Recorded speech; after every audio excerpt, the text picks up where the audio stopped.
C'est l'invité de Paris Direct et cet invité aujourd'hui, c'est vous, Cécile Kindria. Bonjour. Bonjour Pauline. Et bienvenue sur ce plateau. Vous êtes réalisatrice. Votre dernier film est une diffusion France 24. Il s'appelle N'en parlons plus.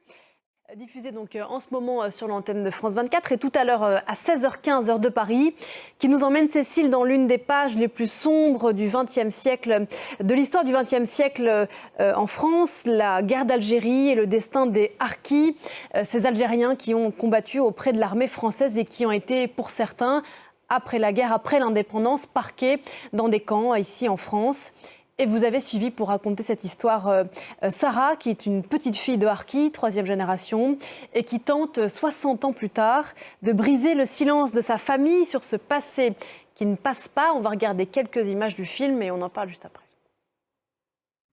Sarah, c'est donc la jeune femme que l'on vient de voir à l'instant qui se rend dans le camp de Bias. On va revenir sur ce camp et ses habitants. C'est une histoire racontée à la première personne. C'est votre voix qu'on entend, mais c'est Sarah qui raconte son histoire. Pourquoi est-ce que vous vouliez raconter cette histoire-là? Et comment est-ce que vous avez rencontré Sarah? Et elle avait cette légitimité qu'on n'avait pas. Elle a ouvert les portes pour vous, celle de sa famille. Donc le grand-père de Sarah s'appelait Amar Djafour. Il est arrivé dans le camp de Bias, c'est donc dans le Lot-et-Garonne à la fin des années 60 avec ses enfants, dont le père de Sarah, ses oncles et tantes, etc.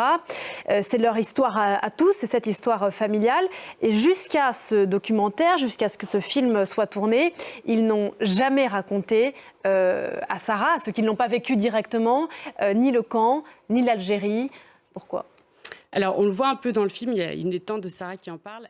C'est elle, la grand-mère de Sarah. Exactement. Et effectivement, tout au long du film, j'invite ceux qui nous regardent à découvrir ce film. Et on suit aussi ce chemin énorme qu'elle fait, elle, vis-à-vis de sa propre mémoire et à cette transmission vis-à-vis de sa petite fille. À ce moment-là, la discussion, Cécile, même si ce n'est pas l'objet du film, il faut raconter quand même qu'est-ce que c'est que ce camp de Bias, qui y vivait et dans quelles conditions. Donc, le camp de Bias, il y a 2 camps en France qui étaient particulièrement... dans des conditions particulièrement difficiles. C'était le camp de Bias et le camp de Saint-Maurice-l'Ardoise.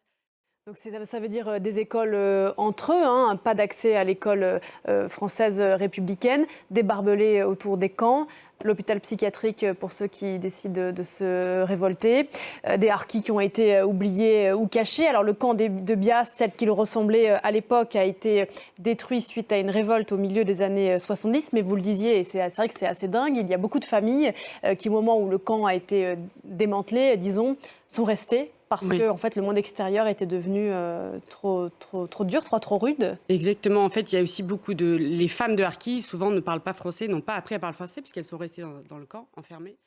L'une des questions qui hante Sarah et qu'elle pose à tous les gens qu'elle rencontre dans ce camp de Bias, et qui d'ailleurs est peut-être une des clés qui permet d'une certaine façon d'ouvrir et de libérer la parole dans sa propre famille, c'est pourquoi ces Algériens se sont engagés auprès de l'armée française, ou disons ont rejoint l'armée française au moment de la guerre d'Algérie. On va écouter un extrait du film. Elle a posé la question à l'un des descendants de ces harkis et il raconte l'histoire de sa famille. On ne devenait pas forcément harki par conviction. Cette histoire-là est faite de presque de hasards un peu terribles de la vie. C'est ce qu'on apprend en regardant votre film. Et c'est ce qui est arrivé aussi au grand-père de Sarah, qui s'est retrouvé un peu là à cause de jalousie familiale. Et c'est finalement ce récit-là qu'elle finit par obtenir de sa grand-mère. Oui, exactement. En 2021, l'État français a été condamné pour atteinte à la dignité de la personne humaine, pour le sort réservé aux harkis après la guerre. En septembre 2021, Emmanuel Macron a demandé pardon au nom de la France aux harkis en reconnaissant un abandon de la République française. Ce que donne à penser ce film, c'est que se réapproprier son histoire en la formulant avec des mots parfois pour la première fois depuis 60 ans, c'est aussi, d'une certaine façon, gagner en dignité, quoi, faire la paix avec cette dignité-là, en tout cas. Je pense qu'il y a un aspect cathartique à la parole, c'est ce qu'on découvre et c'est ce qu'on a compris, nous, après avoir fait le film. N'en parlons plus, donc, qui sera Reporter Plus, qui sera diffusé à partir de 16h15 aujourd'hui sur l'antenne de France 24 et bien sûr dès à présent sur le site internet de notre chaîne. Cécile Kindria, vous signez ce film avec Vittorio Moroni, on l'a dit. Merci beaucoup d'être venu nous en parler. On salue Claire Hobbs et tout son service qui nous ont aidés à préparer cette interview. Bravo pour ce film, multiprimé, on le disait, notamment au FIGRA. Et du coup, comme c'était un premier volet, volée. On se retrouvera pour la suite. Avec plaisir. Merci beaucoup. On se retrouve.